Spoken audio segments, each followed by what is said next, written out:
বন্ধুরা, আজকের গল্প টুনির তিন কন্যা। জানো টুনি, আমার এখন কত খুশি লাগছে। আর কদিন পরে তোমার এই সুন্দর সুন্দর ডিম দুটো থেকে দুটো নাদুস নুদুস ছেলে ছানা বের হবে, আর আমাকে বাবা বাবা বলে ডাকবে। হ্যাঁ গো টোনা, আমিও তো ডিম দুটো দিয়ে অনেক খুশি। কিন্তু টোনা, এই ডিম থেকে ছেলে ছানা বা মেয়ে ছানা যাই হোক না কেন, আমি দুটোতেই খুশি। না গো টুনি, আমার ছেলে ছানাই চাই। আমি আমার ছেলেদের সাথে খেলবো, মজা করব, ওদের উঠতে শিখাবো। কত স্বপ্ন আমার ওদের নিয়ে।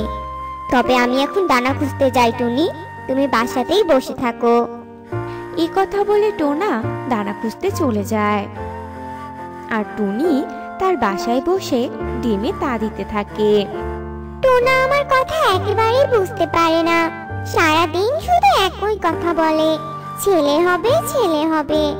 তবে আমার কোনো সমস্যা নেই, যা ভগবান আমায় দেবে আমি তাতেই অনেক খুশি।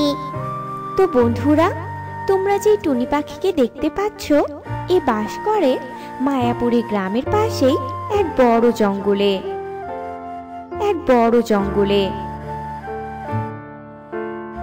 টুনি পাখি দুটি ডিম দিয়েছে, কিন্তু টোনার আশা যে তার ছেলেই হবে, আর ছেলের জন্য টোনা সব সময় টুনির যত্ন করত। টুনি বোন, শুনলাম আর কদিন পরেই নাকি তোমার ডিম ফুটে দুটো সুন্দর সুন্দর ছেলে ছানা বের হবে। টোনা তো এই কথা বনের সব পাখিদের বলে বেরিয়েছে। হ্যাঁ গো, আমার ডিম থেকে আর কদিন বাদেই ছানা হবে। তবে আমি টোনাকে নিয়ে অনেক চিন্তায় আছি। টোনা তো ছেলে ছেলে করে আমার মাথা খাচ্ছে। কি যে করব ভেবেই পাচ্ছি না। ওসব নিয়ে একদম ভেবো না টুনি, তবে সাবধানে থেকো কেমন? আমরা তবে টুনি আসি।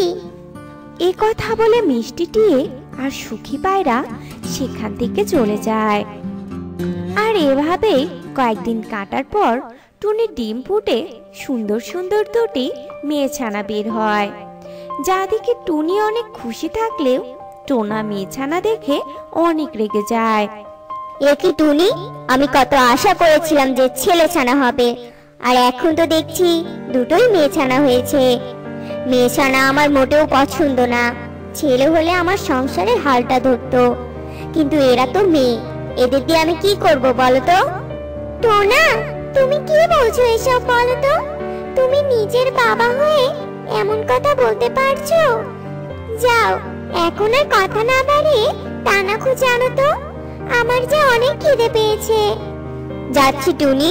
তবে টুনি, তোমার এই মেয়ে ছানারা বড় হয়ে আমাকে যেন বাবা বলে না ডাকে, নইলে কিন্তু আমি ওদের অনেক মারবো বলে দিলাম। এইসব কথা বলে টোনা রেগে দানা খুঁজতে চলে যায়।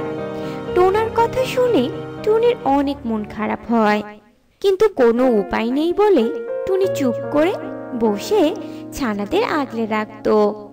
এভাবেই কয়েকদিন কেটে যায়। টুনির ছানারা এখন কথা বলতে শিখে গেছে। বাবা বাবা, আমাদের না বাইরে যেতে খুব ইচ্ছে করে। তুমি আমাদের দু বোনকে একটু বাইরে ঘুরতে নিয়ে যাবে বাবা? কি, তুই আমাকে বাবা বললি? আচ্ছা টুনি, তোকে না সেদিন বললাম, সেটা তোর কি মাথায় নেই নাকি? এই বাচ্চা আমাকে বাবা বলে ডাকছে কেন?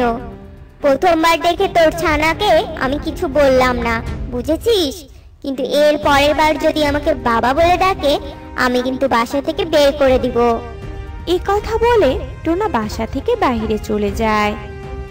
মা মা, বাবা আমাদের সাথে সব সময় কেন এমন করে বলো তো? মনে হয় আমরা বাবা নিজের মেয়ে না। এমন কিছুই না রে মা, তোরা বাবার কথা কিছু মনে করিস না কেমন? আর শোন মা, আজ থেকে তোরা তোদের বাবার সাথে কোনো কথা বলবি না। তোরা দুজনেই মেয়ে ছানা হয়েছিস বলে তোদের বাবার অনেক মন খারাপ, বুঝলি? মায়ের এমন কথা শুনে দুই ছানার অনেক মন খারাপ হয়, আর সেই দিন থেকে তারা আর টোনাকে বাবা বলে ডাকতো না। অবশেষে টুনির আবারও ডিম দেওয়ার সময় হয়, আর বিকেলে টুনি বাসায় একটা ডিমও দেয়। মা, এবার আমাদের একটা ভাই হবে, তাই না মা? তখন বাবাও অনেক খুশি হবে। হ্যাঁ রে মা, আমারও মনে হয় এই ডিম থেকে একটা ছেলে ছানা বের হবে। অবশেষে তোদের বাবার স্বপ্নটা সত্যি হবে সোনা। টুনি আর ছানারা যখন এসব কথা বলছিল তখনই সেখানে টোনা চলে আসে। সে কি গো, তুমি আবারও দেখছি ডিম দিয়েছো। জানো আমার যে কি খুশি লাগছে এই ডিমটা দেখে। এবার এই ডিম ফুটে আমার একটা ছেলে ছানা বের হবে। আর এবার আমার ছেলে হলে আমি বনের সব পাখিদের নিমন্ত্রণ করে খাওয়াবো। টোনার এমন হাসি মুখ দেখে টুনিও অনেক খুশি হয় আর মনের আনন্দে সেই ডিমে তা দিতে থাকে। এভাবেই কয়েকদিন কেটে যায়। অবশেষে টুনির এই ডিমটা থেকেও একটা মেয়ে ছানা বের হয়। টুনি, আমি ভেবেছিলাম তোমার এই ডিম ফুটে ছেলে ছানা হবে, কিন্তু আবারও তুই কিনা মেয়ের জন্ম দিলি। আমি তোর এই তিন মেয়ের মুখ কিছুতেই দেখতে চাই না। তাই বলছি তুই এক্ষুনি এই শয়তান তিন ছানাকে নিয়ে আমার বাড়ি থেকে বের হয়ে যা। না টোনা, তুমি আমাকে বাসা থেকে তাড়িয়ে দিও না। আমি এখন এই তিন ছানাকে নিয়ে কোথায় যাব বলো তো? এভাবে টুনি অনেক কাকুতি মিনতি করলেও টোনা তার কোনো কথাই শোনে না। তখন টুনি তার তিন কন্যাকে নিয়ে বাসা থেকে বেরিয়ে যায়। আর পথে বাকি সব পাখিদের সাথে তাদের দেখা হয়। আর টুনি টোনার ব্যাপারে সব কথা তাদের খুলে বলে। জানি না বাপু, টোনার এত কিসের রাগ? কই, আমারও তো তিন মেয়ে। আমার স্বামী তো আমার সাথে এমন করে না। তবে যাই হোক টুনি, তুমি দেখো কোথাও একটা ভালোবাসা বানাতে পারো কিনা। তাই যাই গো কোকিল বোন, আমার জন্য প্রার্থনা করো। মেয়ে তিনটিকে নিয়ে যে কোথায় যাব।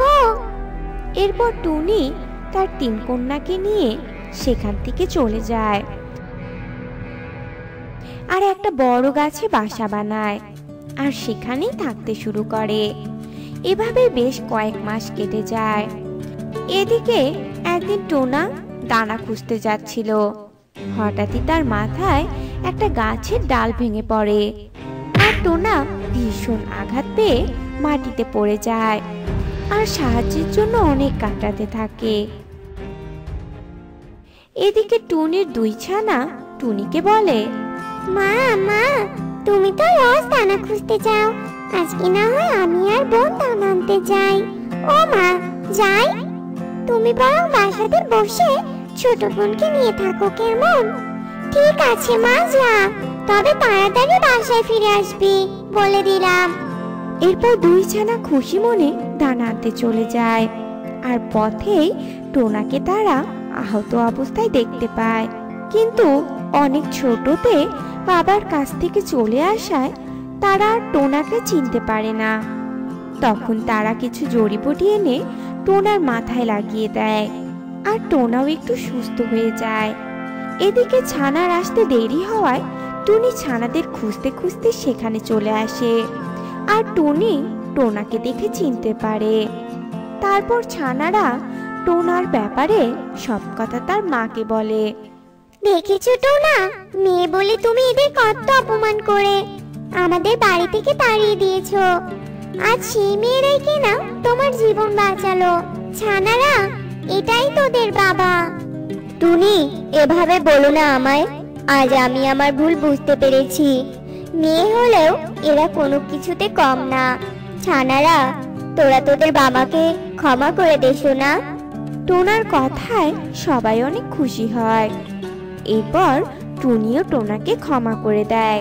তারপর টুনি স্বামী আর তার তিন কন্যাকে নিয়ে সুখেই দিন কাটাতে থাকে।